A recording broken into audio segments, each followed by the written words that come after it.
Now, what is the meaning of the word inheritance? Inherit আপনি তো হাওয়া থেকে করতে পারবেন না। So you need a source of inheritance. So typically, our source of inheritance are our parents.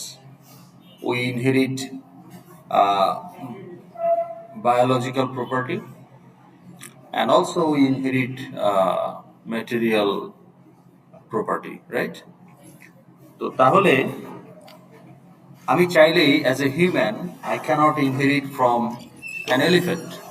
I inherit nothing from elephant. Okay? So it's not in the tree of evolution. তাহলে আমার evolution ট্রিতে যারা আছে তাদের কাছ থেকেই কিন্তু আমি inherit করেছি। So I inherited from my parent, and my parent inherited from my grandparent. So therefore, I also inherited some from my grandparent via my parent. এটা কি true or false? Logically true, right? তো তার মানে আমি আমার সমগোত্রীয় কারো কাছ থেকেই ইনহেরিট করতে পারবো, যার সাথে আমার কোনো টাইপের কোনো মিলই নাই, তার কাছ থেকে আমি কিন্তু ইনহেরিট করতে পারবো না। It's illogical. I simply cannot say I inherit from this chair. I inherit nothing from this chair. I use that chair. That's a different thing. But I inherit nothing from that chair. But if I say my brown color is inherited from my parent, আমার parent যদি European হতো, আমার colour skin colour হতো white, তাই না? So বা আমাদের যে standard demographic characteristics that comes from our parent, আমাদের অ্যাভারেজ হাইট, আমাদের average body composition, all those things are influenced by the biological characteristics that we inherit from our parent. Also, we inherit stuff. So you can inherit two houses from your parent, but again, those two houses may not be built by your parent. Maybe one house is built by your parent and another is inherited by your parent from your grandparent. So inheritance follow a bloodline. Okay? তার মানে একই জাতীয় কারো কাছ থেকে আমি inherit করতে পারবো। নাও in programming inheritance means a class inherits, okay, attributes and functionalities from another class. Okay, so আইরাসে ইউজার যদি একটা ক্লাস হয়, what can be the fields of a user class? বলেন তো দেখি। Name. So you are a user, student user, I am a faculty user. So if user is a class, then you also have a name, I also have a name. So name, ID, password, gender, date of birth, email, phone, address, these are available attributes for all user, for IRAS. Login class না, user ক্লাসের কথা বলছি। User নামেই যদি একটা class হয়, তাহলে একটা ক্লাসের অ্যাট্রিবিউট বা প্রপার্টি বা ফিল্ড কি হয়, যেটা ওই টাইপের একটা ক্যারেক্টারিস্টিক্স।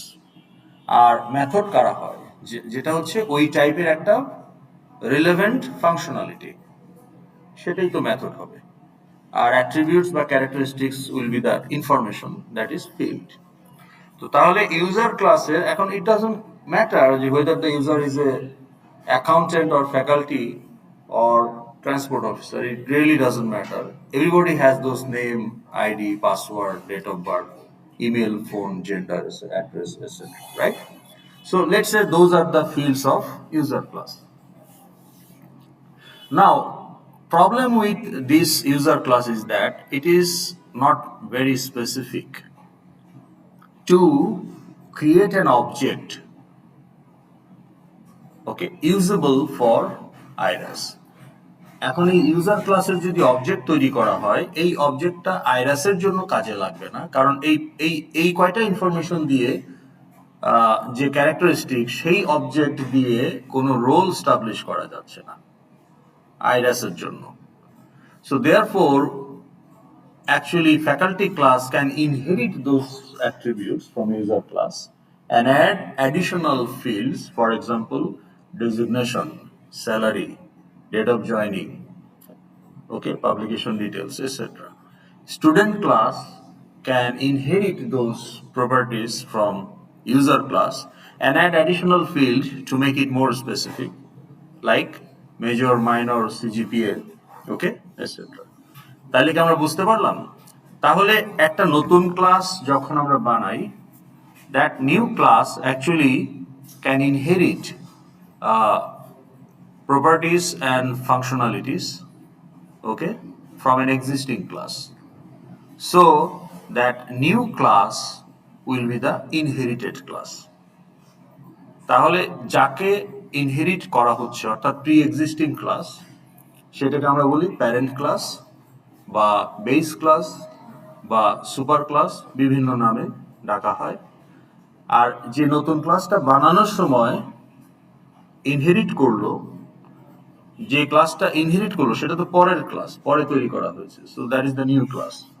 সো নিউ ক্লাস যেটা, সেটাকে বলা হয় চাইল্ড ক্লাস অথবা inherited class, derived class, sub class, okay, বিভিন্ন নামে ডাকা হয়।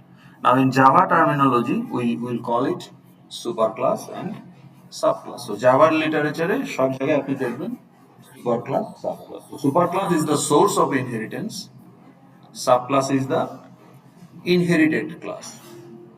Any questions so far? Any questions so far? No. Okay, তাহলে আমাদের এয়ারলাইন্স প্রজেক্টে যদি আমরা যাই, you can see already you have a passenger class. Okay, and what are the fields of passenger class? NID, passport number, name, address, gender, email, phone, date of birth. আচ্ছা, এখন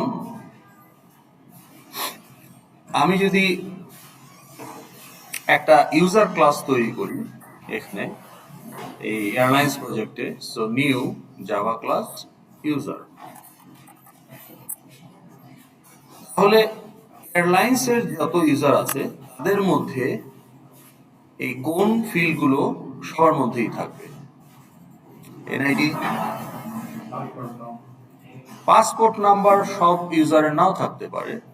যে ধরেন শেফ, এয়ারলাইন্সেরও তো chef থাকে, catering centre, তার passport নাও থাকতে পারে, mandatory না। এয়ারলাইন্সের ইউজার হওয়ার জন্য এজ এ শেফ পাসপোর্ট থাকাটা ম্যান্ডেটরি না, কিন্তু এনআইডি না হলে তার চাকরি হবে না, এনআইডি না হলে সে রেজিস্ট্রেশনও করতে পারবে না, তাই না, অ্যাজ এ কাস্টমার। তো তাহলে পাসপোর্টটা ম্যান্ডেটরি না, name, address, gender, email, phone, date of birth, NID, এগুলো ম্যান্ডেটরি। তাহলে এগুলো যদি আমি ইউজার ক্লাসে নিয়ে যাই, সো ইউজার ক্লাসে নিয়ে গেলাম, ওকে, ন্যাচারালি এখন ইউজার ক্লাসে আমরা স্ট্যান্ডার্ড মেথডগুলো জেনারেট, এই যে আপনাদের পরীক্ষাতে দেখলাম যে লোকজন এখানে গিয়ে কনস্ট্রাক্টর জেনারেট করতে চাচ্ছে এবং তখন তার এই এরর আসতেছে। তো এইটা কি মিন করে? যে ওই দিন উনি দয়া করে, ওনার দয়া হয়েছে যে আমি গিয়ে একটু কোড করি, মানে তাছাড়া কি বলার আছে, তাই না? টাকাটা স্যার আমার এটা তো ঠিক ছিল কালকে পর্যন্ত, আমি যেন হ্যাঁ ইন্টেলিজে আপনাকে টার্গেট করছে, ওর সাথে আমার শত্রুতা, এখন কিছু বলবো না, পরীক্ষার দিন ওকে বাস দিয়ে দিব, তাই না? তাছাড়া আর কি, মানে লজিক তো কথা বলতে হবে, তো কালকে পর্যন্ত ঠিক ছিল, সকাল পর্যন্ত ঠিক ছিল, তো মানে কি আর বলবো। হ্যাঁ, তো যারা পড়াশোনা করেন তাদের জন্য সমস্যা নাই, কিন্তু পড়াশোনা না করলে তো এখানে আপনি কিছু করতে পারবেন না। আচ্ছা, তো তাইলে কনস্ট্রাক্টর আমরা করে ফেললাম জিরো প্যারামিটার। আচ্ছা, তার আগে আমরা এখান থেকে পাসপোর্ট নাম্বারটা তাইলে সরাই দেব, কারণ প্রত্যেকটা ইউজারের জন্য এটা নাও লাগতে পারে, তাই না? ওকে, বাকিগুলো লাগবে, তো আমরা এখন স্ট্যান্ডার্ড মেথড জেনারেট করে ফেলি।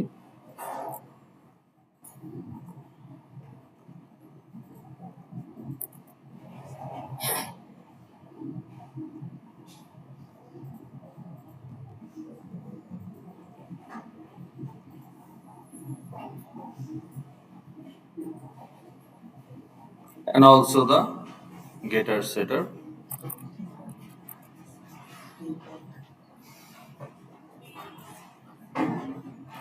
আচ্ছা, গেটার সেটার যদি একসাথেও দেন তাহলে যেগুলো ফাইনাল ফিল্ড ওগুলো সেটার সে জেনারেট করবে না, এটা অটোমেটিক। কারণ লজিক্যালি ফাইনাল ফিল্ডের সেটার হয় না। ফাইনাল ফিল্ড মানে যে কনস্ট্যান্ট, যে ফিল্ডের ভ্যালু চেঞ্জ করা যায় না, ওটা আমরা দেখব। তাহলে যে ফিল্ডের ভ্যালু চেঞ্জ করা যায় না সেটার তো ইরেলেভেন্ট। সেটারের কাজ কি? Set a new value to the field. তো যেটার বলাই হচ্ছে যেটা কনস্ট্যান্ট, ইনিশিয়াল ভ্যালুটা ফিক্স থাকবে, তো তাইলে সেটার তো সেটার হবে না। যাক, আমাদের এখানে কোনো ফাইনাল ফিল্ড নাই, তো সবগুলোই গেটার সেটার হয়ে গেল। কি ইন্ডিভিজুয়াল? এটা ইন্ডিভিজুয়ালি আপনি করতে পারেন। আপনি আপনি মনে করেন যে কম্পাইলার অ্যালাউ করবে কিন্তু আপনি চান না, তো দিলেন না। কিন্তু আপনি যদি একসাথে দিয়ে দেন, কম্পাইলার নিজেই আপনার ওই যেমন প্যারামিটারাইজ কনস্ট্রাক্টরে স্ট্যাটিক ফিল্ডকে সে আনবেই না প্যারামিটার হিসেবে। আমরা বলি zero parameter constructor and all parameter constructor, এই দুইটা বানাবেন। আরও আপনি বানাতে পারেন with lesser number of parameter, so constructor can be overloaded. তাহলে আমার যদি 7টা ফিল্ড থাকে, I can have how many constructor? 8 constructor, 0 parameter, 1 parameter, 2 parameter, up to 7 parameter, তাই না? কিন্তু এইটা ট্রু যদি কোনো স্ট্যাটিক ফিল্ড না থাকে। কনস্ট্রাক্টরের কাজ কি? প্যারামিটারগুলো ইউজ করা to set the initial value of the fields when the object is created in the object memory. তাইলে আমি এখন একটা নতুন স্টুডেন্ট অবজেক্ট ক্রিয়েট করছি, তাহলে এই স্টুডেন্টের যে অবজেক্ট মেমোরি, সেখানে ফিল্ডগুলোর ইনিশিয়াল ভ্যালু দিয়ে দিতে হবে, এটাই কনস্ট্রাক্টরের কাজ। কিন্তু ফিল্ডের মেমোরি যদি, if the field memory is not part of object, then it doesn't make sense. তো স্ট্যাটিক ফিল্ডের memory does not belong to object, it's belong to class memory space. ওই জন্য স্ট্যাটিক ফিল্ড আপনি যদি জেনারেট করেন constructor, all parameter constructor, static ফিল্ডটা আসবে না। মানে কনস্ট্রাক্টর যখন আমরা জেনারেট করি, ফিল্ডগুলোর লিস্ট দেয় না, ওখানে স্ট্যাটিক ফিল্ড থাকবেই না। তাহলে আপনি যদি কনস্ট্রাক্টর স্ট্যাটিক ফিল্ড দিতে চান, আপনাকে ম্যানুয়ালি দিতে হবে, এন্ড দ্যাটস ইলজিক্যাল। তো এই যে অটো জেনারেশন তো স্মার্ট, ও এগুলো বোঝে, তো যার কারণে সে অটোমেটিক এগুলো টেক কেয়ার করে। ওকে, আচ্ছা, টু স্ট্রিং আপনি দিয়ে রাখতে পারেন।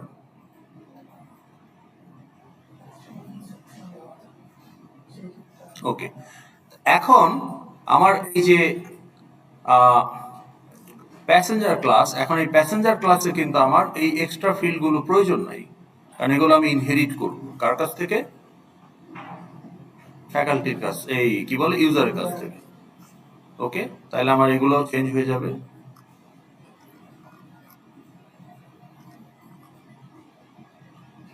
রাইট, এগুলো কি রাখবো না কমেন্ট করে দিব?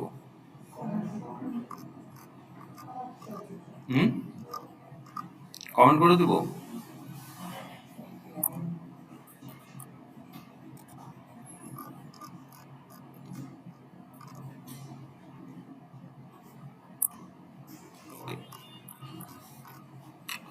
তো তাহলে আমার এখন শুধুমাত্র আমি এক্সট্রা, এখন নাও টু মেক দিস ক্লাস, এখন খেয়াল করেন যে think about a student class. Now let's say there are two possibilities. You have two choice. You can have 6 fields in a student class versus you can have 8 fields in the student class. Now which student class will be more specific, more better representation of student? Having 6 fields or 8 fields? 8 fields. তাহলে যত বেশি information থাকবে তত বেশি student related information, যত বেশি থাকবে তত বেশি বেটার রিপ্রেজেন্টেশন হবে, তত বেশি ক্লাসটা স্পেসিফিক হবে, তাই না? But think about it, 8 field আলা যে স্টুডেন্ট ক্লাস আর 6 ফিল্ডের যে স্টুডেন্ট ক্লাস, এই 8 ফিল্ডের স্টুডেন্ট ক্লাসে কিন্তু ওই 6টা ফিল্ডও আছে, সাথে আরো 2টা এক্সট্রা আছে। তাহলে যেহেতু এই 6 ফিল্ড গুলো ওটার মধ্যেও আছে, তাহলে আমরা বলতে পারি না যে that is an extension of this one. So when you inherit a class, you inherit all fields and methods from the superclass. So can't we say that subclass is an extension of superclass? এটাকে আমরা বলতে পারি logically? Do you agree? Do you agree? Confusion থাকলে প্রশ্ন করেন। ওকে, আপনার গ্রামের বাড়িতে ওই যে প্রাইমারি স্কুলের মতো এল প্যাটার্নের ঘর, টিন শেড দেওয়া, একদম গ্রামের বাড়িতে। ওকে, তো ওইটা তো আপনার গ্রামের বাড়ি, নানার বাড়ি বা দাদার বাড়ি। এখন এই ফ্যামিলি তো নানার ছেলে মেয়েরা বিয়ে শাদী করছে, নাতিপুতি হয়েছে, এখন অনুষ্ঠান হইলে জায়গা হয় না। তো আপনার নানা চিন্তা করলো যে আরেকটা ঘর বাড়াই, তো উনি আরেকটা ঘর বাড়াইলো। তা আপনার নানার বাড়ি কি নানার বাড়িই তো থাকবে। তাহলে এই যে পরিবর্তিত যে নানার বাড়ি, এটা কি আগের নানার বাড়ির এক্সটেনশন না? তো তার মানে কি আপনার যে সাব ক্লাস, ওর মধ্যে তো সুপার ক্লাসের সবই আছে উইথ এক্সট্রা, সে নিজে কিছু অ্যাড করছে। তাহলে এটা বলা যায় না যে sub class is an extension of super class? ওইটাই বলছি। না না, এক্সট্রা কিছু যদি নাই দেন তাহলে আপনি ইনহেরিট করতেছেন কেন? মানে what is the point of creating another class which is exactly same of the super class? What's the point of making a new type? কোনো ডিফারেন্সই যদি মানে কোনো কিছু এক্সট্রা যদি না থাকে, আপনি একটা নতুন ক্লাস তৈরি করার প্রয়োজনীয়তা কেন ফিল করবেন? না, আপনার এক্সিস্টিং ক্লাস দিয়ে আপনার মোটামুটি 80% পারপাস সলভ হচ্ছে, কিন্তু দুই একটা জায়গায় সাপোর্ট পাচ্ছেন না, তখনই তো আপনি ওটাকে এক্সটেন্ড করবেন। কিন্তু যদি সব ঠিক থাকে তাহলে আপনি নতুন ক্লাস এক্সটেন্ড করবেন without adding anything. Does it logically make sense? এটা কি কোনো মানে লজিক্যালি এটা কি মেক সেন্স করে? তাহলে আপনি করবেন কেন? তাহলে তো আপনি ওইটাই ইউজ করবেন। আমার এক্সিস্টিং ক্লাসটাই তো আমি ইউজ করব। আমি যদি কিছু অ্যাড নাই করি তাহলে আমি নতুন একটা টাইপ বানাবো কেন? তাহলে তো এটা সিনোনিমাস টাইপ হয়ে গেল। সো আপনি তো ইউজার ক্লাসে টিচার নামে একটা ক্লাস, আবার বলবেন ফ্যাকাল্টি নামে আরেকটা ক্লাস, কিন্তু এক্স্যাক্টলি সেম ভিতরে সবকিছু। ইট ডাজন্ট মেক সেন্স। হয় টিচার রাখতে হবে না ফ্যাকাল্টি রাখতে হবে, তাই না? কিন্তু আপনি এক্সটেন্ড করবেন তখনই যখন আপনি এক্সট্রা ফিল্ড বা এক্সট্রা মেথড বা দুইটাই এক্সট্রা কোনো কিছু অ্যাড করবেন, সো দ্যাট নতুন ক্লাসটা তখন আগের ক্লাসটা থেকে আরে একটু বেশি স্পেসিফিক হবে, তখনই আপনি সেটা করবেন, রাইট? সো এক্সট্রা কিছু থাকলেই আমরা এক্সটেনশন বিষয়টা তা না, এক্সট্রা কিছু ছাড়াও আপনি এক্সটেনশন করতে পারেন, বাট লজিক্যালি এটার কোনো সিগনিফিকেন্স নাই। So nobody does that. Okay, so passenger, তাহলে passenger want to extend, passenger wants to inherit from user, so passenger will be an extension of user. So the keyword is extends user.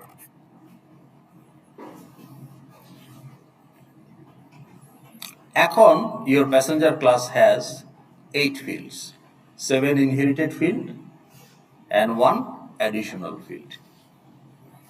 Now you can also say frequent flyer number, যেটা very specific to passenger only.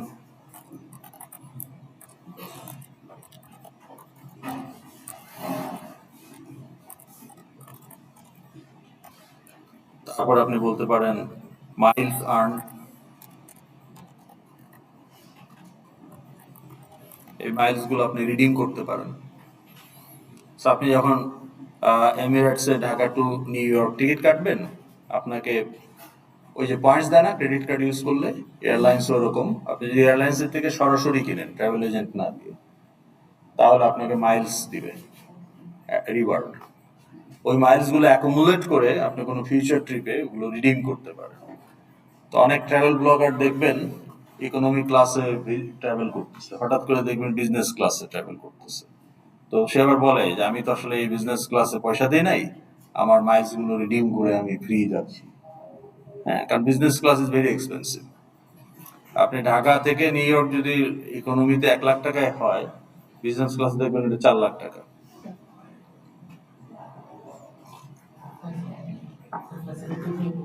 ফ্যাসিলিটির জন্য না, it's all about, আপনি খেয়াল করেন একটা বেন্টলির দাম 18 কোটি টাকা বাংলাদেশে। তো এটা কি 18 গুণ ওর মধ্যে সুযোগ সুবিধা বেশি কম্পেয়ার টু 1 কোটি টাকা BMW? It's all about status, okay, for effluent class. So affluent class is the big market, niche market, but the most profitable market. So companies create the brand in such a way that those super rich feels to take that service. Not evaluating is it that many times good or better, just for the status. Okay. So that is how it is. Okay. আপনার একটা add দেখছেন না, যে ওই 5 star হোটেলে গিয়ে ফুডের নাম বলে ফ্রেঞ্চে এত বড়, তো কাস্টমার না বুঝে বলে আচ্ছা দাও, প্রথমবার গেছে, তো ওই ওইটার পিছন দিয়ে দরজা খুলে একটা সিঙ্গারা নিয়ে এসে ওটার মধ্যে একটু বিভিন্ন সস টস দিয়ে এরকম ডিজাইন ডিজাইন করে দিল, তো দেখা গেল যে কত, মানে 100 টাইমস বা 50 টাইমস প্রাইস দেন রেগুলার সিঙ্গারা। ওকে, তো এটা হচ্ছে ব্যাপার। তো এখন তাহলে এক্সটেন্স, তাহলে এই যে আমরা তাহলে এখন passenger class has this extra information. Now similarly pilot ক্লাসে গিয়ে আমি বলতে পারি যে এক্সটেন্স ইউজার, তাহলে ইউজার একটা কমন সুপার ক্লাস হিসেবে কাজ করতেছে। ওকে, এই জন্য নামটাও কমন, যে user of airlines, user of আইরাস। তাহলে ওখানে সেই ততটুকুই থাকবে যতটুকু সব ইউজারের মধ্যেই আছে। Now, as a actual object, you are a student object. I am a faculty object. But philosophically, we all are user of IRAS. So therefore, inheritance established is a relationship with superclass or with source, to be more specific. তাহলে আমি যদি if I say that this bottle, এটা তো একটা class, আবার এই mug এটাও তো class, but can I say bottle is a container? No, bottle is a container. Can I say mog is a container? A container can be superclass for both of these. Okay. Can I say SUV is a vehicle? Can I say bus is a vehicle? So vehicle can be the common superclass for SUV, bus, jeep, etc. Okay. So inheritance is common in real world. Okay. এই হলো ব্যাপার। তাহলে এখানেও আমরা বলতে পারি যে extends user. তাইলে এখন পাইলটের আমরা পাইলট স্পেসিফিক কি দিতে পারি, যে ফ্লাইং লাইসেন্স নাম্বার। ওকে, তাইলে লাইসেন্স নাম্বার, তাহলে private int licence number. Okay, licence expiry date renew করতে হয়। ওকে, বা type rating expiry date, type, হ্যাঁ, local date, type rating expiry date. তাহলে দেখেন pilot also has some, import করতে হবে। এইটাও অনেকে, স্যার আমার লাল দেখাচ্ছে কেন, কালকে তো ঠিক ছিল। প্রবলেম ইজ আগের দিন কোনো মতে প্র্যাকটিস করছে, একটা এক্সিস্টিং প্রজেক্ট খুলে ওইটার মধ্যে ট্রাই করছে, তো ওখানে তো সব ইম্পোর্ট করা ছিল। আপনাকে যদি আমি একটা প্রজেক্ট দেই, ওখানে তো ইম্পোর্ট করাই আছে, আপনি শুধু এফএক্সএমএলটাকে মডিফাই করছেন, ওইভাবে প্র্যাকটিস করে আসছে অনেকে। হ্যাঁ, তো ওইভাবে করে আসলে তো আপনি এটা সলভ করবেন কিভাবে? যাই হোক, তাহলে আমরা ইনহেরিটেন্স বুঝতে পারলাম। Now inheritance not only inherit the fields but also the methods. Okay, যেমন ইউজার ক্লাসের কমন মেথড কি হতে পারে, যেটা applicable for pilot, cabin crew, passenger, engineer, technician, তাই না? Check in counter executive, managing director, সবার জন্যই এই ফাংশনালিটিটা থাকা দরকার অ্যাজ এ ইউজার। তাহলে অ্যাজ এ ইউজার যদি ফাংশনটা রিলেভেন্ট হয় সেটা আমরা ইউজার ক্লাসে রাখবো, বাট বাই টিকিট এইটা রাখবো আমি ইউজার ক্লাসে না, কারণ সব ইউজারের জন্য by ticket is not relevant. এটা রাখবো প্যাসেঞ্জার ক্লাসে, ট্রাভেল এজেন্ট ক্লাসে, এই সমস্ত ক্লাসে রাখতে পারি। তো তাহলে ইউজার হিসাবে কোন মেথডটা কোয়ালিফাই করে? ক্যান ইউ টেল না? Can you think of a method যেটা আইরাসের ক্ষেত্রে বলতে পারেন ইউজার হিসাবে আপনি আমরা দুজনই ইউজার, কিন্তু সাবমিট গ্রেড এটা তো faculty specific method, evaluate faculty এটা স্টুডেন্ট স্পেসিফিক মেথড। তাহলে এই মেথডগুলো কমন মেথড না, তাহলে এই সাবমিট গ্রেড এটা ফ্যাকাল্টি ক্লাসের এক্সট্রা মেথড। ইনহেরিট করার পরে ফ্যাকাল্টি ক্লাসের অথর এই সাবমিট গ্রেড মেথডটা এক্সট্রা অ্যাড করেছে। আবার স্টুডেন্ট ক্লাসের অথর ইউজারকে এক্সটেন্ড করার পরে রেজিস্টার কোর্স মেথডটা অ্যাড করেছে বা পে বিল মেথডটা অ্যাড করেছে। But can you name a method যেটা সব ইউজারের জন্য রিলেভেন্ট? হ্যাঁ, ড্যাশবোর্ড কি একটা টাস্ক? মেথড তো একটা টাস্ক। মেথড তো হচ্ছে লগ ইন, তারপর change password.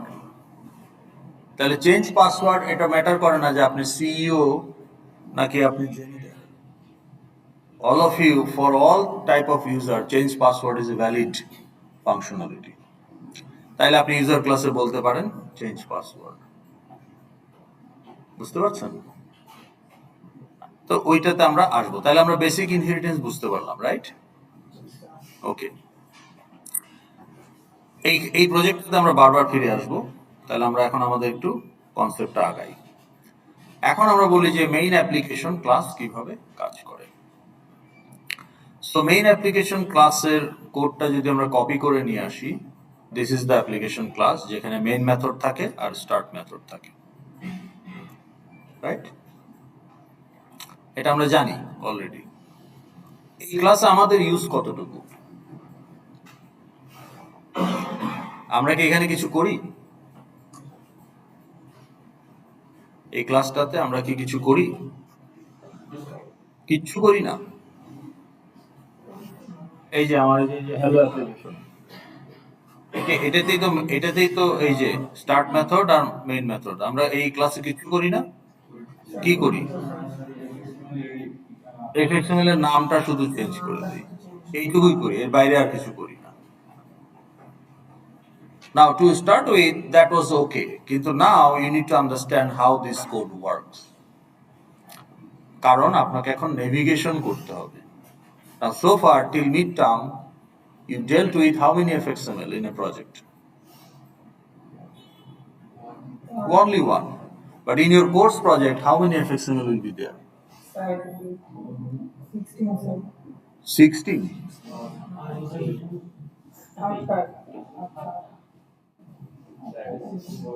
Huh? How 64? Each goal will have its own FXML. Now we have 64 goals for 8 users. 16টা না, 64টা। আপনার প্রজেক্টে কয়টা FXML থাকে? প্লাস 8টা ড্যাশবোর্ড FXML, কয়টা হলো? 72। লগ ইনের জন্য একটা 3। আপনি যদি আরো অ্যাড করতে চান, ফরগট পাসওয়ার্ড, সাইন আপ, এগুলো যদি আপনি রাখতে চান।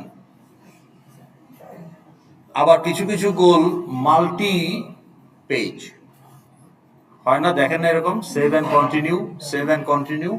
তো সেভ অ্যান্ড কন্টিনিউ মানে কি? এই মানে এত বেশি ইনফরমেশন যে এটাকে আপনাকে অ্যালাউ করতেছে ধাপে ধাপে কন্টিনিউ করার জন্য। তো তাইলে আপনি যদি সেভ অ্যান্ড কন্টিনিউ দেন, তাইলে তো আপনার মাল্টিপল এফএক্সএমএল হইতে পারে একটা গোলের জন্য। তো সেই ক্ষেত্রে ইট ক্যান বি মোর দেন 75। তো তাহলে depends on your design decision. আপনি যদি সব করেন তাহলে কিন্তু এটা আপনার এই যে 80+ বা ওই রেঞ্জে 70 to 100 এরকম একটা রেঞ্জের মধ্যে নাম্বার অফ এফএক্সএমএল। তো এইখানে যেটা দেওয়া হবে সেটা কি, সেটা হচ্ছে আমার স্টার্টিং এফএক্সএমএল। তাহলে আপনার স্টার্ট মেথডে আপনি কি দিবেন, নর্মালি লগইন ভিউ ডট এফএক্সএমএল ওইটাই দিবেন, কারণ that is the starting point. কিন্তু ওইটা লোড করে বসে থাকলে তো হবে না, এখন তো আমাকে নেভিগেট করতে হবে। তাইলে লগইন ভিউ থেকে আমি চলে যাব কোন একটা পার্টিকুলার ড্যাশবোর্ড ভিউতে, সেখান থেকে আবার ডিপেন্ডিং অন দ্য ইন্টারাকশন বিভিন্ন গোল স্পেসিফিক ভিউতে। তাহলে যে নেভিগেশন করতে হলে আমাকে তো কোড লিখতে হবে নেভিগেশনের জন্য, যেটা এতদিন করতে হয় নাই। তাহলে আমাকে নেভিগেশনের কোড লিখতে হইলে I have to understand how this work. ওকে,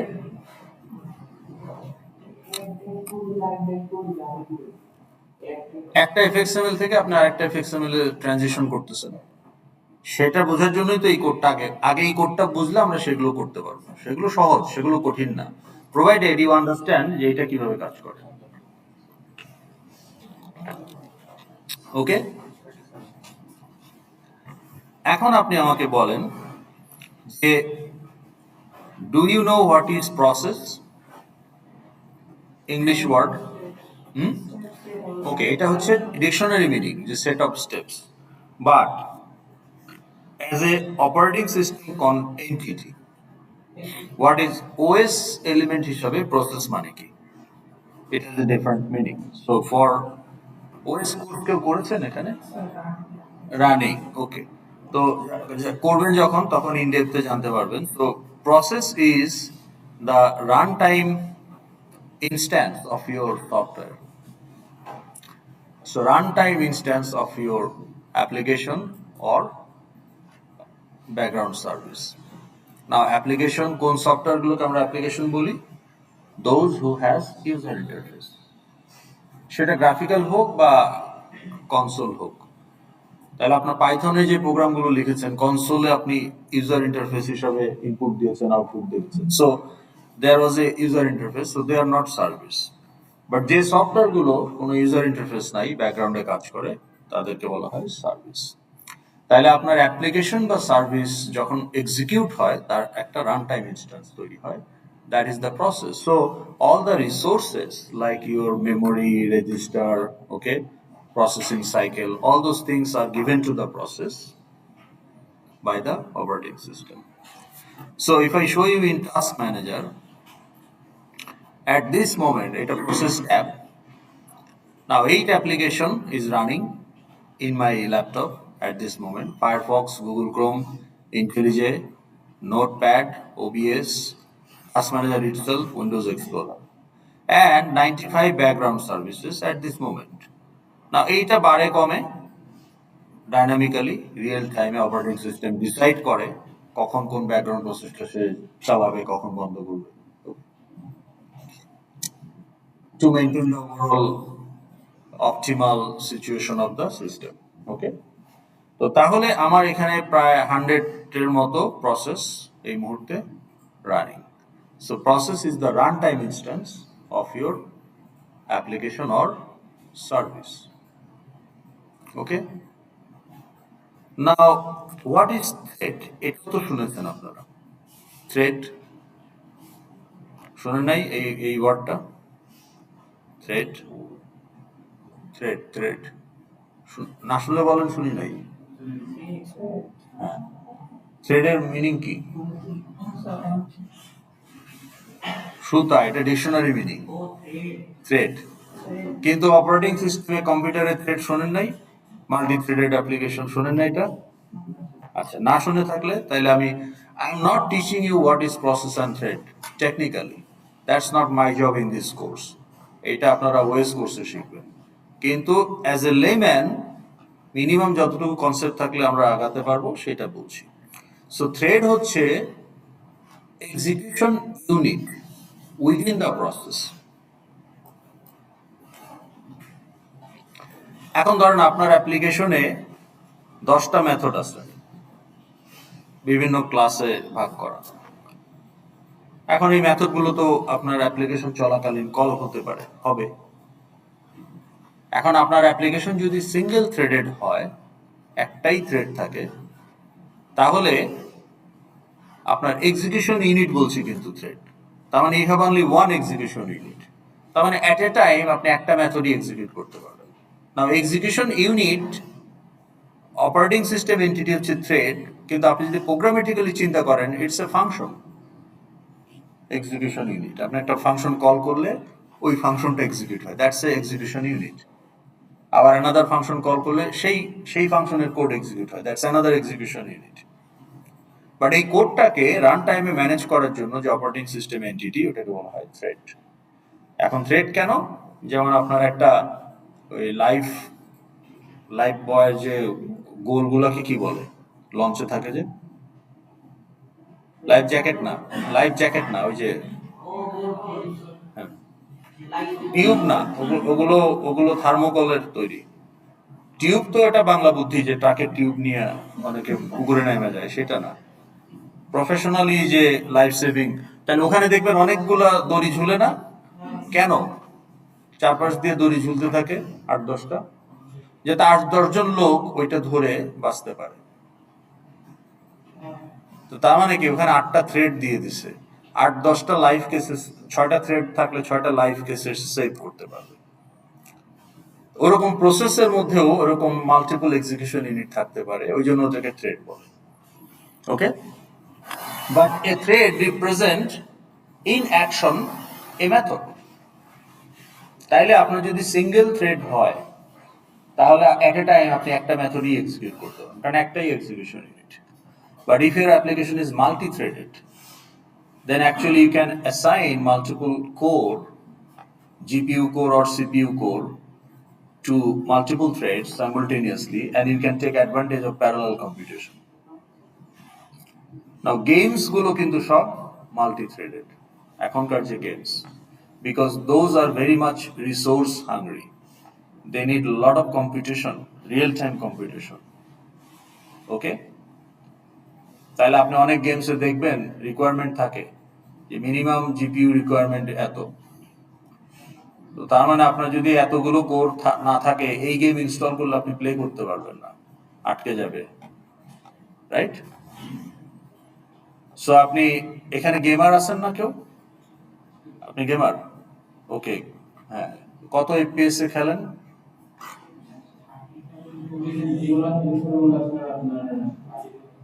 কত এফপিএস এ খেলেন? এফপিএস মাত্র 40, ম্যাক্সিমাম কত খেলছেন?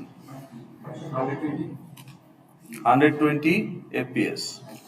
তাহলে 120 এফপিএস মানে কি? 120 ফ্রেম পার সেকেন্ড। তার মানে আপনার স্ক্রিনের যে পিক্সেল, 1 সেকেন্ডে 120 বার রিফ্রেশ করতে হবে। আচ্ছা, রিফ্রেশ করতে হবে, তাই না? এখন খেয়াল করেন যে 120 বার যে রিফ্রেশ করবে, কি দিয়ে রিফ্রেশ করবে? আহা, মানে ভ্যালুটা কি হবে? Pixel value. Now that pixel value is not given, it is computed. It's not a given value, it's computed value. Now আপনার এই পিক্সেল ভ্যালুটা কি হবে ডিপেন্ডস অন ইউজার ইন্টারাকশন। যে আপনি ওখানে একটা গ্রেনেড ফাটাইতেছেন, নাকি ওইখানে একজনকে কল্লা কাইটা দিলেন। কল্লা কাইটা দিলে ওটা ব্লাড রেড হবে পিক্সেল, আর গ্রেনেড ফাটাইলে একটা ব্রাউনিশ কিছু হবে। তাইলে এই আপনার যে মনিটর এত বাই এত পিক্সেল, তাহলে কত আপনার মনিটর সাইজ, কত কত রেজলিউশন কি? 24 FPS যদি করা হয় তাহলে 120। হ্যাঁ, কত বাই কত রেজলিউশন? মনিটর রেজলিউশন আছে না, কত বাই কত?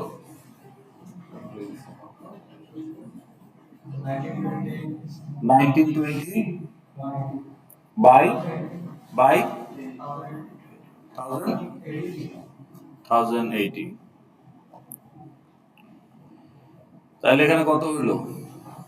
Million pixels. তাহলে 2 million value to be computed 120 times in a second. আর ওই ভ্যালুগুলো কম্পিউট করার জন্য তাকে রিয়েল টাইম প্যারামিটার ইউজ করতে হবে। সেই প্যারামিটারগুলো আবার সে পাচ্ছে from the how the game proceeds. Okay, গেমের যে ফ্লুইডিটি, এখানে আপনি জয়স্টিক দিয়ে ইন্টারাক্ট করছেন, অনলাইন গেম হলে আরো আরো 5 জন অনলাইনে ইন্টারাক্ট করছে, সবার ইনপুট নিয়ে তাকে এই 2 মিলিয়ন পিক্সেল ভ্যালু কম্পিউট করতে হবে 120 times per second. Huge competition, একটা প্রসেসিং কোরের পক্ষে এটা সম্ভব না, you need hundreds of course.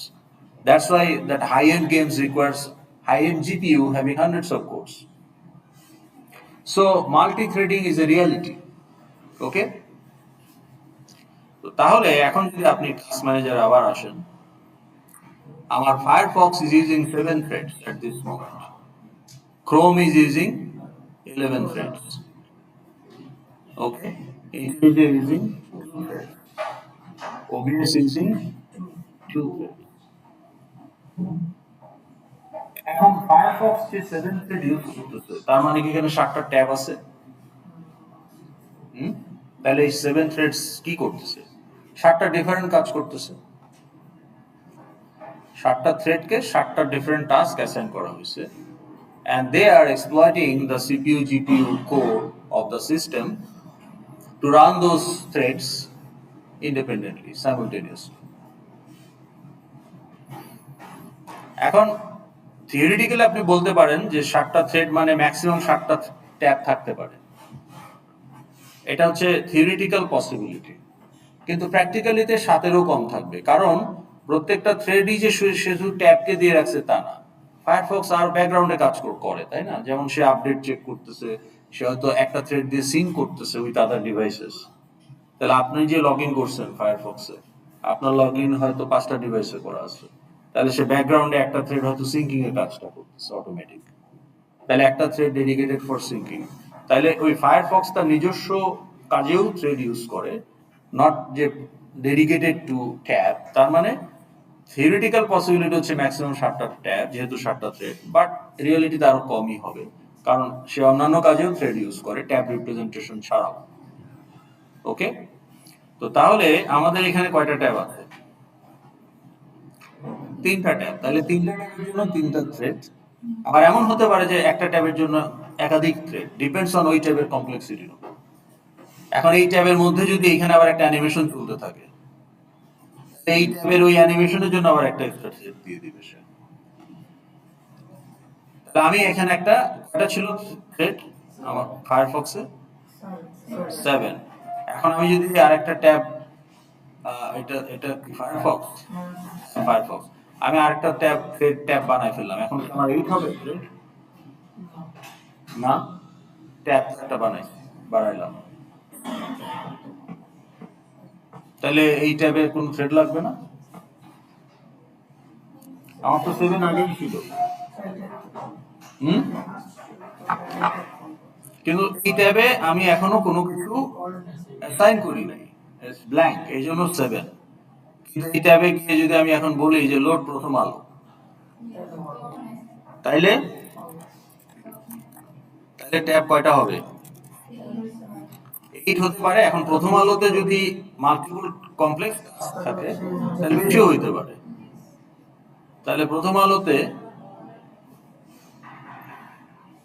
এখন এই যে এখানে দেখেন, এই যে এখানে একটা থ্রেড দিচ্ছে, এখন এইখানে সে যদি অ্যানিমেশন হয় তাহলে একাধিক থ্রেডও হইতে পারে প্রথম আলোর জন্য। তাহলে 7 ছিল, নাও ইট ইজ 9। তাহলে প্রথম আলোর জন্য সে 2টা থ্রেড অ্যাসাইন করবে।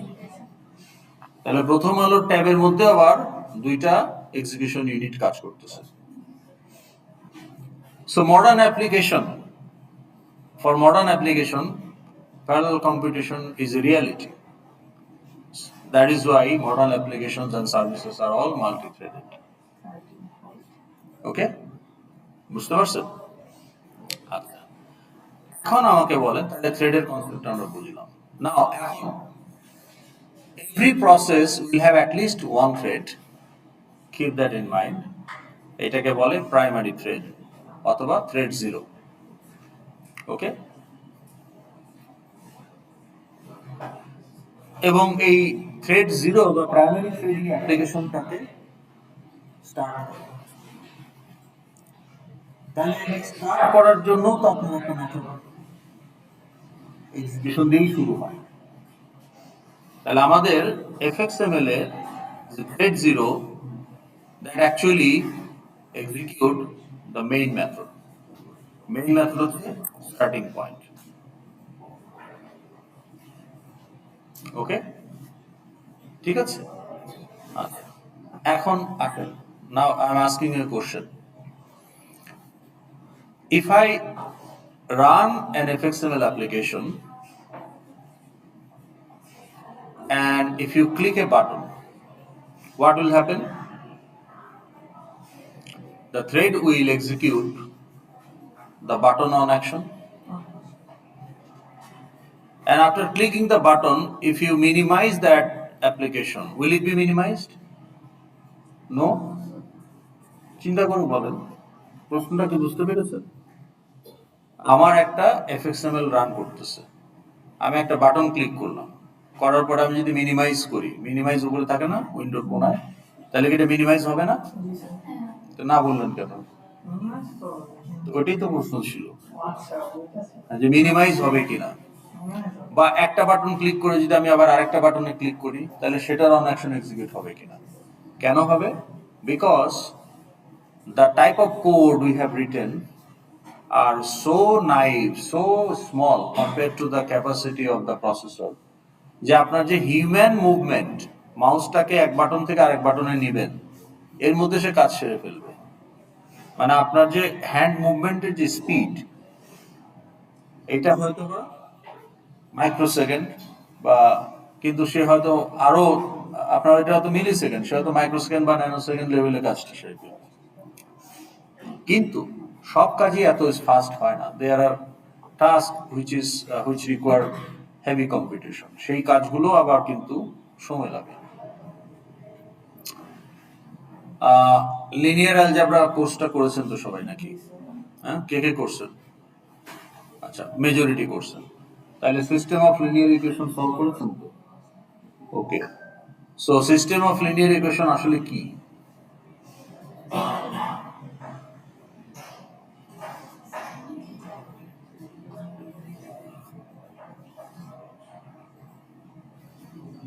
আনোয়ার স্যারের সাথে করছেন কেউ? আনোয়ার স্যারের সাথে করছেন, তাহলে তো আপনার এটা জানার কথা। তাহলে বলেন, সিস্টেম মানে আপনি প্র্যাকটিক্যাল অ্যাপ্লিকেশন জানবেন। আনোয়ার স্যার খুব প্র্যাকটিক্যালি, যে ম্যাথ খালি ম্যাথ না, এটা রিয়েল ওয়ার্ল্ড অ্যাপ্লিকেশনটা কি, এটা স্যার খুব ভালো বোঝায়। তাহলে system of linear equation mathematically যদি চিন্তা করি, it is a collection of equations and those equations collectively represent a system. Okay, stem ফিল্ডের কোন একটা সিস্টেম। তো এখন আপনার যদি তিনটা ইকুয়েশন থাকে, তার মানে হলো there are three unknowns. Each equation will have three variables.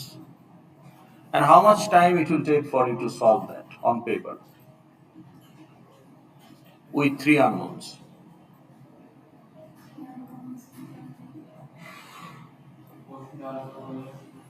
System of linear equation আপনার পরীক্ষায় আসছে, ওখানে দেখলেন যে তিনটা ইকুয়েশন আছে, তার মানে প্রত্যেকটা ইকুয়েশনে তিনটা করে ভেরিয়েবল আছে, তিনটা করে ভেরিয়েবল থাকবে কারণ তিনটা equation. So basically you are trying to find three unknowns from this system represented by those three equations. এইটা সলভ করতে, অর্থাৎ এক্স ওয়াই জেড এর ভ্যালু বের করতে আপনার কতক্ষণ লাগবে? এখন অনেক মেথড আছে, গস সিডার, গস এলিমিনেশন, এলইউ ডিকম্পোজিশন, অনেক ধরনের মেথড আছে, তাই না? রাফলি একটা অ্যামাউন্ট টাইম বলেন, কতক্ষণ লাগবে আপনার এটা সলভ করতে? 10 minute. Fine. Now if I give you a system with 5 unknowns, then you will have 5 equations and each equation will have 5 variables. Okay, A B C D 5টা ভেরিয়েবল থাকবে। এটা আপনার সলিউশনের জন্য আপনি অ্যাডজেসেন্সি ম্যাট্রিক্স বানাবেন, কিন্তু আপনাকে তো দেওয়া হচ্ছে একটা। আপনি কম্পিউটার যা বাদ দেন, আপনি নিজে পরীক্ষায় আসলে খাতায় ম্যাথ ম্যাথ পরীক্ষায় আসলে কতক্ষণ লাগবে? যদি যদি তিনটা ভেরিয়েবল না হয়, পাঁচটা ভেরিয়েবল হয়, তাহলে ইকুয়েশন কিন্তু পাঁচটা হয়ে গেল। আবার প্রত্যেক ইকুয়েশনে পাঁচটা ভেরিয়েবল। সো এইটা কিন্তু আর আপনি 10 মিনিটের জায়গায় 20 মিনিটে পারবেন, এটা আরো বেশি সময় লাগবে।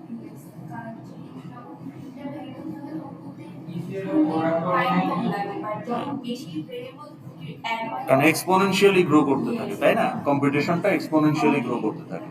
So competition is the competition growth is not linear, it's exponential.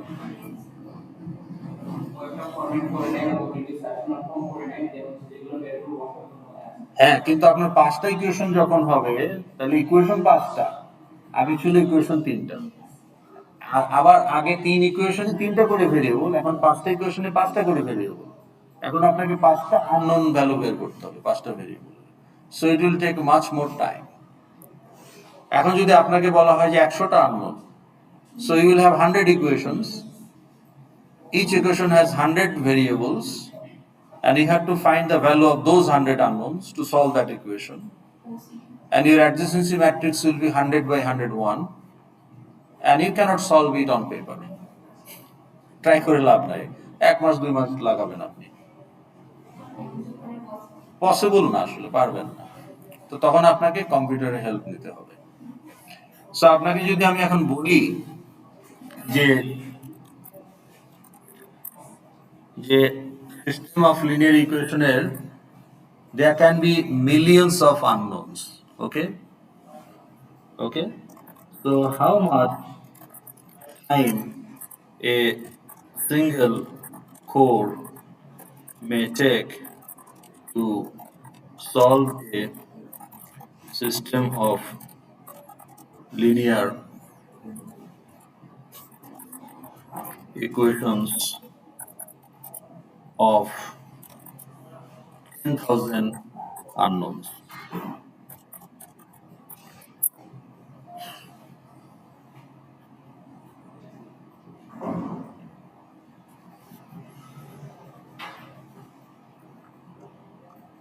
Typical estimate সে দিছে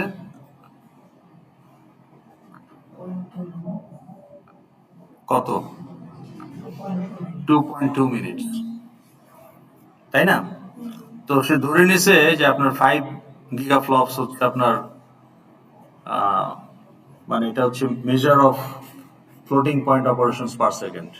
ওকে, তো 5 গিগা মানে বিলিয়ন, তো 5 billion floating point operations per second করতে পারে। So clock speed is very high, এটা ধরে নিয়ে সে বলতেছে 2.2 সেকেন্ডস। না, ইন রিয়ালিটিতে মিলিয়নস অফ আননোনস থাকে। তাহলে এটাকে যদি আমি 10,000কে যদি 1 লাখ করে দেই, তাহলে এটা কি কয় টাইমস করলাম? 10 টাইমস করলাম না? তাহলে কি এটা 22 মিনিটস হবে? 10 টাইম মোর হবে, কারণ ইটস নট লিনিয়ার।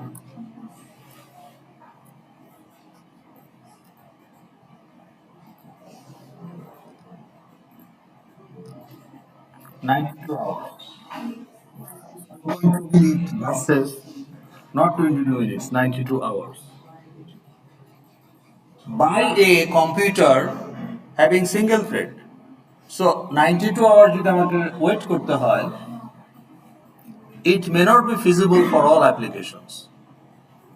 তাহলে ওয়েদার ফোরকাস্টিং, এখানে আপনাকে রিয়েল টাইম রেসপন্স দরকার, তাই না? তো তাহলে যে আর্থকোয়েক হয়, সাথে সাথে ইউএস সেসমিক ডিপার্টমেন্ট থেকে বলে দেয় এত আর্থকোয়েক, এত রিক্টার স্কেল, অমুক এপিসেন্টার, এত তাড়াতাড়ি বলে কিভাবে? সাথে সাথে আমরা তো বলতে পারি না, আমাদের সেই টেকনোলজি নাই, কম্পিউটেশনাল ইনফ্রাস্ট্রাকচার নাই, হিস্টোরিক্যাল ডাটাও নাই আমাদের। কারণ এই হিস্টোরিক্যাল ডাটাগুলোই হচ্ছে তার ইনপুট, ওখান থেকে ওগুলো সে ইউজ করে। So therefore now think about it. তাহলে আপনি একটা বাটন ক্লিক করছেন একটা system of linear equation solve করার জন্য, তো 3 সেকেন্ড যদি আপনাকে বা 1 মিনিট যদি আপনাকে অপেক্ষা করতে হয়, আপনি তো 1 মিনিট বসে থাকবেন না।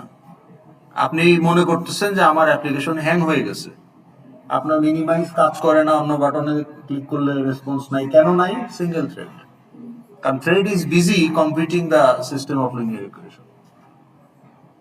So making user interface non-responsive is a very bad user experience. That is why your FXML is a multi-threaded application. So it assign a dedicated thread for user interface interaction. And computation thread is different, separate. Okay? এতটুকুই আমাদের discussion ends here regarding process and thread. এর বেশি এটা লেমেন্স idea, এর বেশি technically এটা কেন কি কিভাবে, okay, for that you have a course যে আপনি করতেছেন। এখন আমার primary thread will execute the main method.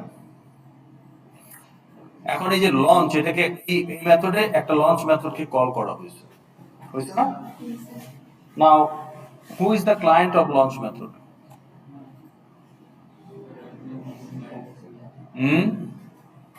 এখানে কি কোনো ক্লায়েন্ট মেনশন করা আছে? আচ্ছা, who is the client of set scene?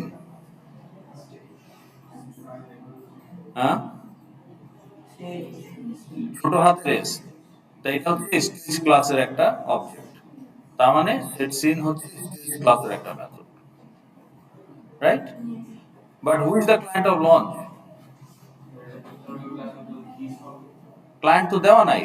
Client দেওয়া না থাকলে আমরা জানি যে এটা ইমপ্লিসিট ক্লায়েন্ট। তাইলে এটা আসলে দিস ডট লঞ্চ। তাহলে দিস ডট লঞ্চ মানে এই দিসটা কোন ক্লাসের অবজেক্ট?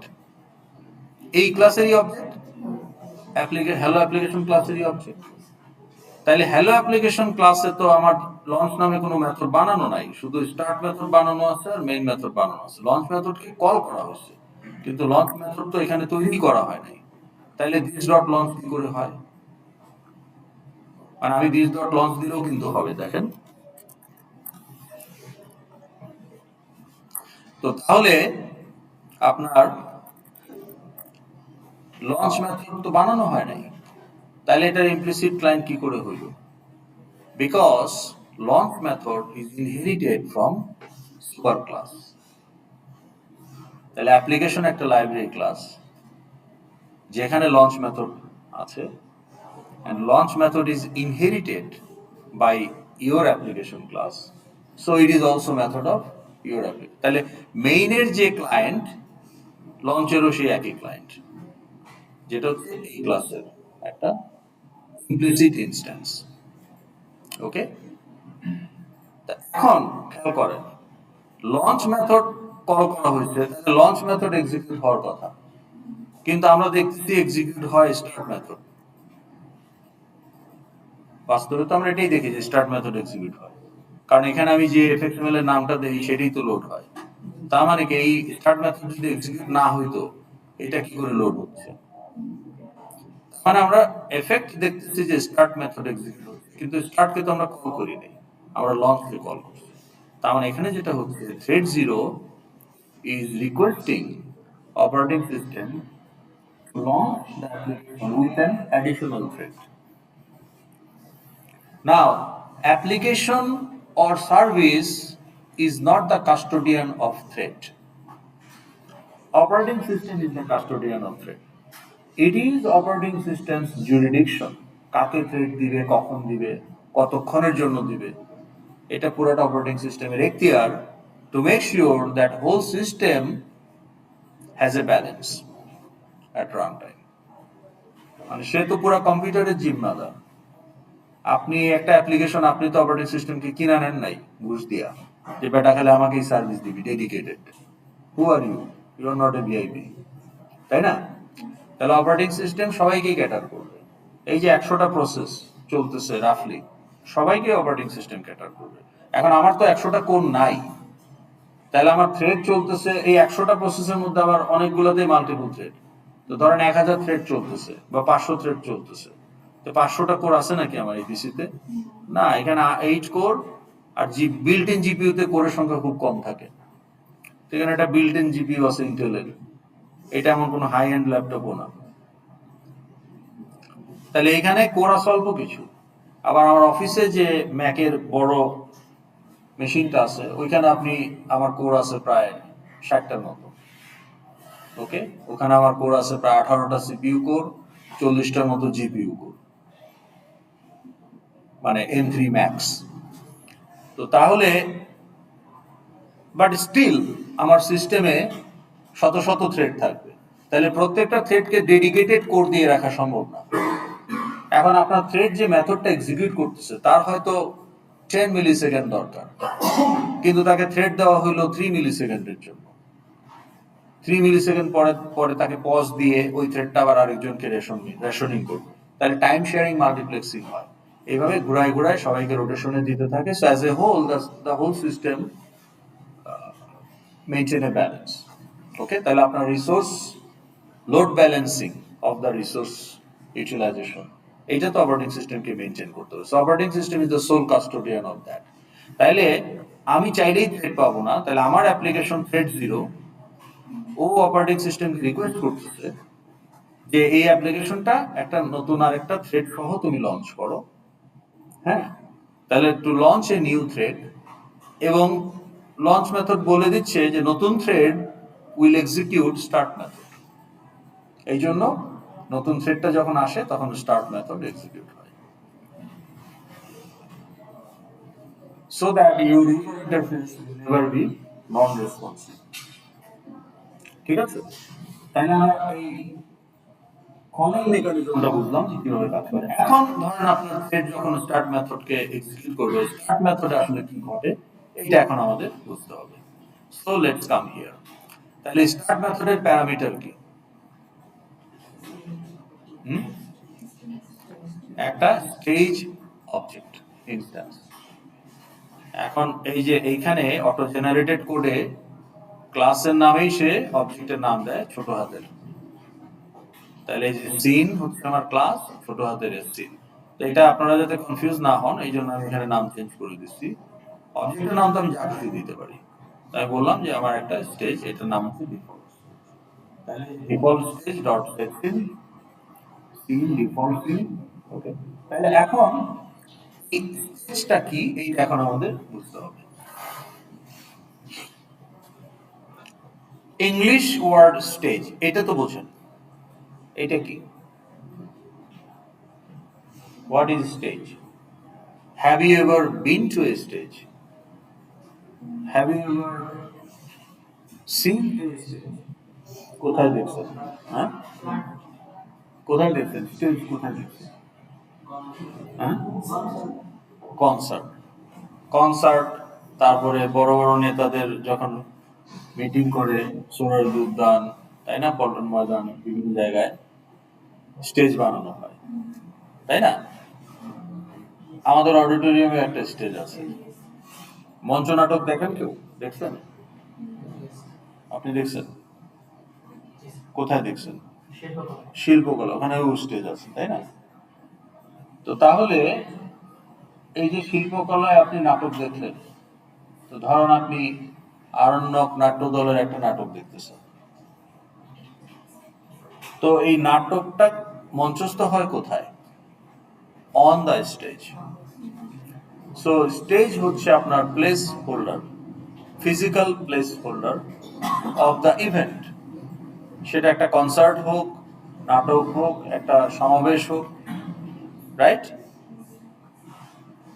এখন এই শিল্পকলার স্টেজে আজকে গিয়ে আপনি দেখতেছেন এক নাটক ওয়ান, কালকে গিয়ে দেখবেন যে ওখানে নাটক টু,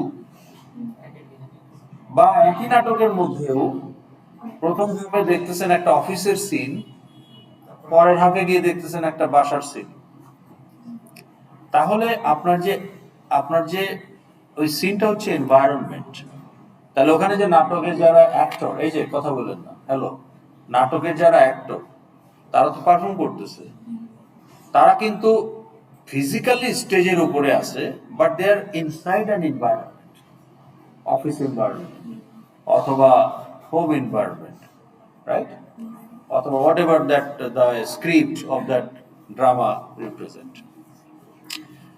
তো তাহলে এই সিনটা হচ্ছে আপনার FXML file, that creates the environment, okay. আর এই উইন্ডোটা হচ্ছে আপনার save। তাহলে আপনার এই যে ক্যালকুলেটরের একটা উইন্ডো আছে, মিনিমাইজ, ম্যাক্সিমাইজ, ক্লোজ, এই উইন্ডোটা হচ্ছে আমার স্টেজ। আর এই স্টেজে একটা এফএক্সএমএল লোড হয়েছে অ্যাজ এ সিন। আপনারা বিয়ে খেয়েছেন কি রিসেন্টলি? সিদ্ধার্থ পান্ডায় কেউ? আপনি পেয়েছেন, কোথায় খেলেন? ঢাকা ক্লাব। ঢাকা ক্লাবে কোথায় খেলেন? না, স্কাটন রোডে ঢাকা ক্লাব। ঢাকা ক্লাব আমরা চিনি, কিন্তু ঢাকা ক্লাব স্কাটন রোডে না, শাহবাগ মোড়ে। হ্যাঁ, তো ঢাকা ক্লাবে কোথায় খেলেন? লেডিস ক্লাব হচ্ছে স্কাটন রোড। তো ঢাকা ক্লাবে কোথায় খেলেন? জি, আপনি তো বিয়ে খেলেন, কোথায় খেলেন? ঢাকা ক্লাব হচ্ছে প্লেস, কিন্তু খেলেন কোথায়? টেবিলে কোথায় খেলেন?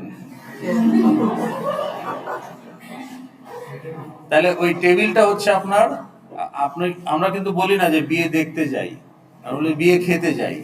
খাওয়াটা মূল উদ্দেশ্য, ফাঁকে ফাঁকে একটু গ্রুম আর ব্রাইড। এই কথা তো বলা যেত, তাই না, যে আমরা বিয়ে দেখতে যাই। এটা কেউ বলে না কেন? বিয়ে খেতে যাই, ভালো মন্দ খাওয়া পাওয়া যাবে। অনেকদিন কাচ্চি খাওয়া হয় না, যাই একটু খেয়ে আসি। তো এই যে আপনি খেলেন, এই খাবারটা কোথায় খেলেন? হয় নাই। প্লেট হচ্ছে আপনার টেক্সটিল লেভেল। এই যে আপনার খাবার প্লেট, বোরহানির জগ, জর্দার কাপ, বিরিয়ানির বোল, এগুলো হচ্ছে টেক্সটিল, কম্বো বক্স, রেডিও বাটন, ওকে, এইসব নোট। কিন্তু এগুলো সার্ভ করা হলো কোথায়? হয় নাই। আপনাকে ঢাকা ক্লাবে ওই কাঠের প্লেট মারা টেবিলে খাইতে দেয়? কোথায় সার্ভ করা হয়? টেবিলটা স্টেজ না, আপনার এই যে নোটগুলো, বোরহানির জগ, ফিরনির কাপ, বিরিয়ানির প্লেট, এইগুলো কি টেবিলে রাখে? তা কোথায় রাখে? টেবিলের উপর একটা মখমলের কাপড় থাকে, ওইটার উপর রাখে।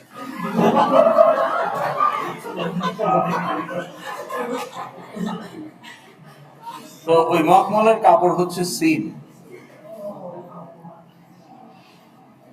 সো ফার্স্ট ব্যাচ যখন খেয়ে চলে যাবে, you can just change the scene with another scene। ঠিক আছে? So you need a scene, okay, which represents your FXML,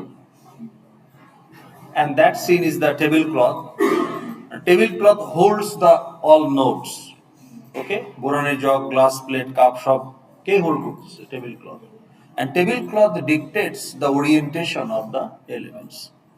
তাহলে অ্যাঙ্কর পেনের ওরিয়েন্টেশন একরকম, ভি বক্সের ওরিয়েন্টেশন একরকম, বর্ডার পেনের ওরিয়েন্টেশন একরকম। তাহলে আপনার এই যে লেআউট বা ব্যাকগ্রাউন্ড যেটা আমরা বলছি, সেটাও একটা নোড।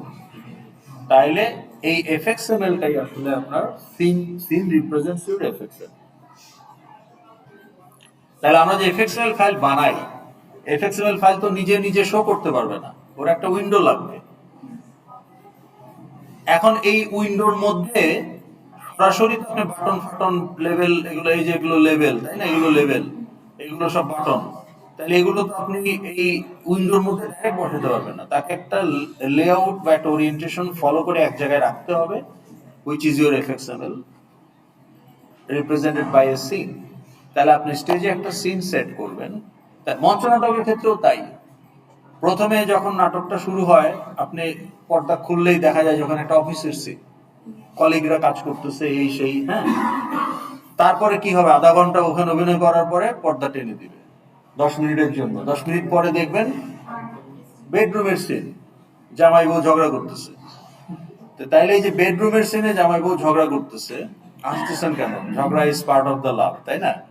খালি খালি ইউটোপিয়ান লাভ, ওকে, রোমান্টিসিজম, এটা অ্যাবসার্ড জিনিস।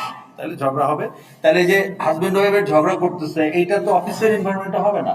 তাহলে সিনটাকে তারা রিপ্লেস করে দিছে উইথ এ বেডরুম সিন। তাহলে আগে ছিল অফিসের চেয়ার টেবিল কম্পিউটার এইসব, এখন হয়ে গেছে সোফা, ওকে, ওয়ার্ড্রোব এইসব। তো তাহলে এই সিনটা যে আপনি রিপ্লেস করে দিলেন to enable environment for the next scene, তাহলে আপনি এফএক্সএমএলটাকে রিপ্লেস করে দিচ্ছেন as a scene on the window, so on the stage. তো তাহলে আমরা যখন প্লে বাটন দিই একটা উইন্ডো অটোমেটিক আসে না, নাকি আমরা কোথাও বলি stage is equal to new stage? তার মানে stage instance is supplied by the Java virtual machine at runtime to the start method. তাহলে একটা উইন্ডো ডিফল্ট উইন্ডো দিয়েই দেওয়া হয়, ইনস্ট্যান্স অলরেডি জেভিএম ক্রিয়েট করে স্টার্ট মেথডকে সাপ্লাই দেয়, সো নিউ স্টেজ করতে হয় না কোথাও। ওকে, তাহলে আমরা একটা স্টেজ পেয়ে গেলাম। এখন খেয়াল করেন, এটা হচ্ছে নিউ এফএক্সএমএল লোডার। মানে এফএক্সএমএল লোডারের কনস্ট্রাক্টরে আপনি কি পাঠাচ্ছেন? You are sending the full path of your fxml file. Okay, এই যে class dot get resource, এটা আপনাকে কি দিবে? URL, unified resource locator বা full path of the fxml file. তাইলে আমার ফাইলের নাম দিলেই তো হবে না, আমার কম্পিউটারে কোথায় আছে ফাইলটা জানতে হবে না? ওকে তো ফাইলটা খুঁজে বের করে ফিজিক্যালি লোড করতে হবে, ফাইলটা ওপেন করতে হবে। তাহলে খালি নাম দিলে তো সে কোত্থেকে ওপেন করবে? নট নেসেসারিলি এটা কারেন্ট ড্রাইভ ফোল্ডারে আছে, তাই না, অন্য কোথাও থাকতে পারে। তাহলে আমার পুরো পাথ দরকার। সো এই যে ক্লাস ডট গেট রিসোর্স আমাকে পুরো পাথটা দিবে। তাহলে আমার এফএক্সএমএল ফাইলের path goes to the constructor of FXML loader class. তাহলে এই মাই এফএক্সএমএল লোডার ক্লাসে, মাই এফএক্সএমএল হচ্ছে লোডার, হচ্ছে আমার অবজেক্ট।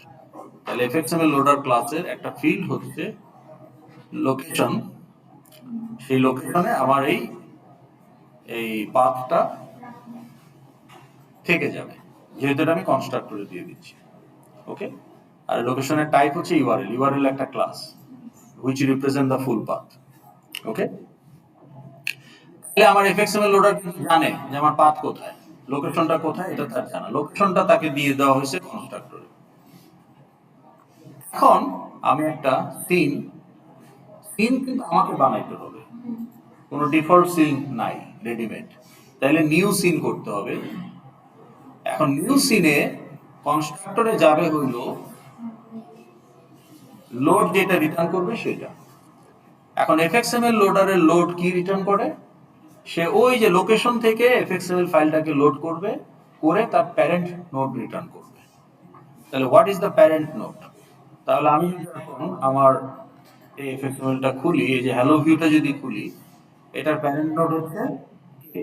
বলেন, এখানে হায়ারার্কি দেখেন, প্যারেন্ট নোড কোনটা? আবার আমি যদি এইটা খুলি, তাহলে এইটা তোমার প্যারেন্ট নোড কোনটা? যাই থাকবে অ্যাঙ্কর প্যারেন্ট। তাইলে আমার এই সিনের কনস্ট্রাক্টর আমি আমার এফএক্সএমএল ফাইলের প্যারেন্ট নোডটা দিয়ে দিব। অর্থাৎ এইটা কিন্তু একটা সিন গ্রাফ। হ্যাঁ, ট্রি কিন্তু একটা special type of graph, acyclic graph. Tree হচ্ছে যার কোনো সাইকেল নাই, তাই না? The graph which has no cycle is a called tree. তো তাহলে এইটা কিন্তু একটা সিন গ্রাফ। তাহলে এই মাথা পেয়ে গেলেই কিন্তু আমি এখন জানি যে আমার নোডের স্ট্রাকচারটা কি, কে কোথায়, কার ভেতরে কে আছে, এটা এখান থেকে পাওয়া যাবে। সো সিনের কনস্ট্রাক্টরে you supply the parent of your FXML file. তাহলে এফএক্সএমএল লোডার তার লোকেশন থেকে লোড মেথড তার লোকেশন ফিল্ড ইউজ করে parent return. Now the scene is created. এখন আমার কাজ হলো যে এই সিনটাকে সেট করে দেওয়া by using set scene method of stage class. আর এই আপনি টাইটেলও দিতে পারেন, এটা অপশনাল। তাহলে আমার যে উইন্ডোর টাইটেল কি হবে? এই উইন্ডোর টাইটেল কি? স্কেচপ্যাড ড্যাশ নোটপ্যাড, এটা হচ্ছে টাইটেল। আমার আমার এই যে এখানে যেটা আসবে, এটা তো প্রিভিউ, রান টাইমে যেটা আসবে এখানেও একটা টাইটেল থাকতে পারে, তো এটা আমি ঠিক করে দিতে পারি। ওকে, তো এটাই হচ্ছে সেট টাইটেল। আমার আমি চাইলে একটা টাইটেল দিতে পারি, এটা ম্যান্ডেটরি না, কিন্তু সেট সিন না করলে তো আর সিন সেট হবে না। এরপর আমার কাজ হচ্ছে সেটাকে শো করে দেওয়া। তাহলে এই হচ্ছে, তার মানে দিস ইজ হাউ আমার এফএক্সএমএল ফাইলটা অ্যাকচুয়ালি আমার উইন্ডোতে রেন্ডার হয় অ্যাজ এ সিন। ওকে, তাহলে এই পার্টটুকু আপনাকে বুঝতে হবে, মুখস্থ না, বুঝতে হবে। না বুঝলে কোশ্চেন করেন। Any question?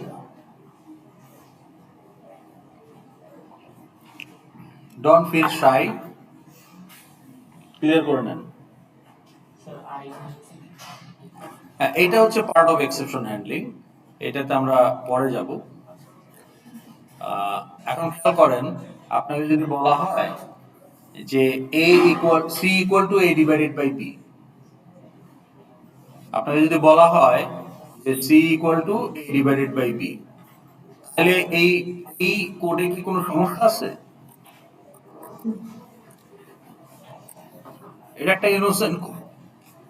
তাহলে ধরেন A আর B এর ভ্যালু আপনি ইনপুট নিলেন, ইউজার ইনপুট নিলেন, এখন এটা তো কাজ করবে, কিন্তু B যদি 0 হয়ে যায় তাহলে তো ডিভিশন বাই 0। তো ডিভিশন বাই 0 এর ভ্যালু কি? আনডিফাইন্ড। আনডিফাইন্ডকে আপনি সির মধ্যে রাখবেন কিভাবে? তা আপনার কোড এক্সিকিউট করতে গিয়ে যদি রান টাইমে প্রসিড করতে না পারে, তখন ওইটা এক্সেপশন দিয়ে ক্র্যাশ করবে। ওকে, তাহলে এখানে কিন্তু আমার একটা অ্যারিথমেটিক এক্সেপশন হবে ডিভিশন বাই 0। এখন এটা নরমালি হওয়ার কথা না, কারণ নরমালি ডিনোমিনেটরের ভ্যালু তার 0 দেয় না, কিন্তু অ্যাক্সিডেন্টালি হলেও পারে। এখন আপনি একটা টেক্সট দিলে বলতেছেন ইন্টারিয়র সিজিপিএ, এখানে আপনি এক্সপেক্ট করতেছেন একটা নিউমেরিক ভ্যালু আসবে উইথ ফ্র্যাকশন, কিন্তু ভুলে যদি এখানে একটা কমা সেমিকোলন পড়ে যায়, করতে তো পারে, টেক্সট কিন্তু এটা অ্যাকসেপ্ট করবে, তখন কি ওটা আপনি সিজিপিএ তে রাখতে পারবেন? তখন ওই যে গেট টেক্সটের ফ্লোট ডট পার্স ফ্লোট ওইটা ফেল করবে, এক্সেপশন হয়ে ওখান থেকে বের হয়ে আসবে। বা আপনি নিউ করেন নাই, অথচ বলতেছেন যে আসিফ ডট পে বিল, তখন কি হবে? আসিফ তো কোনো মেমোরি নাই, সো এটা নামে মাত্র ক্লায়েন্ট, অ্যাকচুয়াল ক্লায়েন্ট তো আর না। তখন কি হবে? নাল পয়েন্টার এক্সেপশন দিয়ে প্রোগ্রাম ক্র্যাশ করবে। নাল পয়েন্টার এক্সেপশন প্রবাবলি আপনারা ফেস করছেন, করছেন না? না করেন নাই? নাল পয়েন্টার এক্সেপশন নিউ না করে থাকলে নাল পয়েন্টার এক্সেপশন হয়। নিউ না করে যদি সেটাকে ক্লায়েন্ট হিসেবে ইউজ করেন তাহলে নাল পয়েন্টার ফেস করছেন, তো তখন ক্র্যাশ করছে না প্রোগ্রাম। তো এখন can you avoid this exception by optimizing your code? আপনার কোডটাকে অপটিমাইজ করে কি এটা অ্যাভয়েড করা সম্ভব?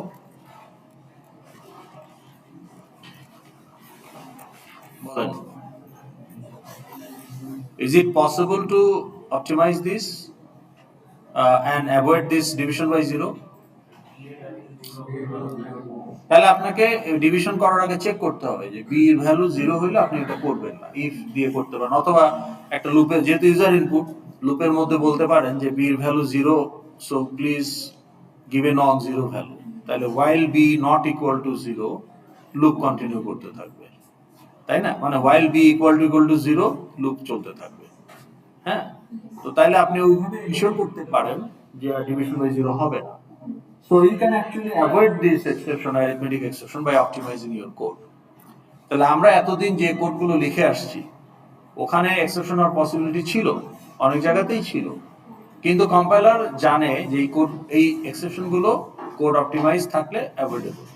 সো কম্পাইলার আমাদের এক্সেপশন হ্যান্ডলিং এর জন্য কখনোই ফোর্স করে নাই। কিন্তু if the exception caused by external factor which is beyond the control of your code optimization, তখন তো কম্পাইলার আপনাকে ফোর্স করবে to handle that exception using try catch. তো ধরেন আপনি একটা ভিডিও ডাউনলোড করতেছেন ইন্টারনেট থেকে, 2 গিগাবাইটের ভিডিও। তো ভিডিও ডাউনলোড করতে করতে, এই যে গতকালকে এবং পরশুদিন আপনারা ভিডিও আপলোড করতে গিয়ে অনেকে বলতেছেন না সামথিং ওয়েন্ট রং।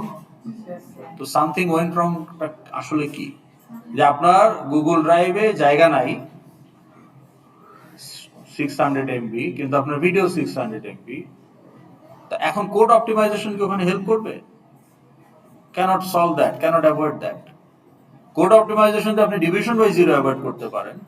এখন আপনি একটা ভিডিও ডাউনলোড করতেছেন, কিন্তু ওয়াসার লোক এসে কোদাল দিয়ে কোপ দিয়ে আপনার অপটিক ফাইবার কেটে ফেললো, তো তখন how can your code optimization help there to complete the download? Can it? No.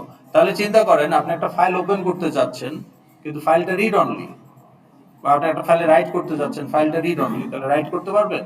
How your code optimization help there? Can't. বা একটা ফাইল আপনি ওপেন করতে যাচ্ছেন, কিন্তু ফাইলটা corrupt, can you open it? How your code optimization can help there? Crash হবেই। তো তাহলে এক্সটার্নাল ফ্যাক্টর গুলো কোথায় হয়? File operations, database operation, network operations, hardware interaction. এই ধরনের ক্ষেত্রে কোড অপটিমাইজেশন ক্যানট হেল্প। হওয়ার হইলে হয়ে যাবে, মাঝপথে ক্র্যাশ করবে। তো কম্পাইলার যখন বুঝবে যে এই কোড থেকে একটা এক্সটার্নাল কারণে এক্সেপশন হইতে পারে, যেটা রিপেয়ার করা সম্ভব না কোড অপটিমাইজ করে, কম্পাইলার তখন আপনার ঘাড়ের মধ্যে দেবে যে ব্যাটাটাকে হ্যান্ডেল কর। তখন এক্সেপশন হ্যান্ডলিং ম্যান্ডেটরি। তাহলে আপনারা যে ফাইল হ্যান্ডলিং করবেন আপনাদের প্রজেক্টের জন্য, এক্সেপশন হ্যান্ডলিং করতেই হবে। বুঝতে পেরেছেন? আজকে তো আর এটা কন্টিনিউ করা গেল না, তাহলে আজকে আমরা কতটুকু পারলাম? আমরা আজকে যেটা করতে পারলাম সেটা হলো শুধু এটাই পারলাম। ও আচ্ছা, introduction to understanding basic inheritance. এখন আপনারা একটু পিছায় আছেন, এটা কি করা যায়?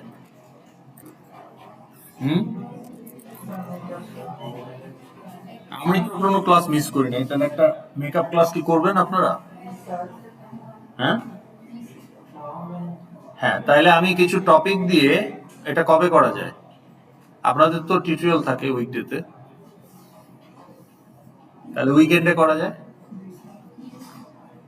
তো ফ্রাইডে করলে কখন সুবিধা আপনাদের? রাতে? রাতে কি? হ্যাঁ, সকালে আবার ধরেন ঘুম থেকে ফ্রাইডে তো অনেকেই লেটে উঠে, এক নাম্বার। আর দুই নাম্বার হলো একটা নামাজের তারা থাকে, প্রিপারেশন থাকে। রাতে করলে একটু লেট নাইট করলে অসুবিধা আছে? হ্যাঁ, 10টা বা 11টায় এরকম। হ্যাঁ, 11টায় করলে আর বেশিক্ষণ করা যাবে না। 10টার দিকে যদি আমরা শুরু করি তাহলে ধরেন 12টা 12:30 যা লাগলো, তাইলে আপনারা ওই যে সেকশন 7-8 এর সাথে এক জায়গায় চলে আসলেন। হ্যাঁ, তাহলে আমি 3-4 আবার আপনাদের থেকে একটু আগায় আছে, কারণ ওদের 1 সেশন গুলো মিস হয়েছে, 2 সেশন গুলো মিস হয় নাই, আপনাদের 2 সেশন গুলো মিস হয়েছে। তো আমি তাহলে একটা টপিকের নামগুলো দিয়ে বলে দিই যে এইটার উপরে একটা এক্সট্রা ক্লাস হবে, মেকআপ ক্লাস তো না, এক্সট্রা ক্লাস হবে। স্পেশালি যেহেতু এসটি এর মেকআপ ক্লাস অফিসিয়ালি হয় নাই, এই জন্য এই টপিকগুলো কভার করা দরকার to be at par of section 7-8। তো ওপেন টু অল দিয়ে রাখবো, যারা জয়েন করার করবে আর কি।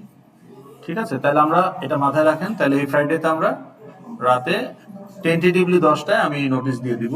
তাহলে কি হবে যে আপনারা এক জায়গায় চলে আসবেন, কারণ এখন ক্লাস ডায়াগ্রাম করতে হবে। তো ঠিক আছে।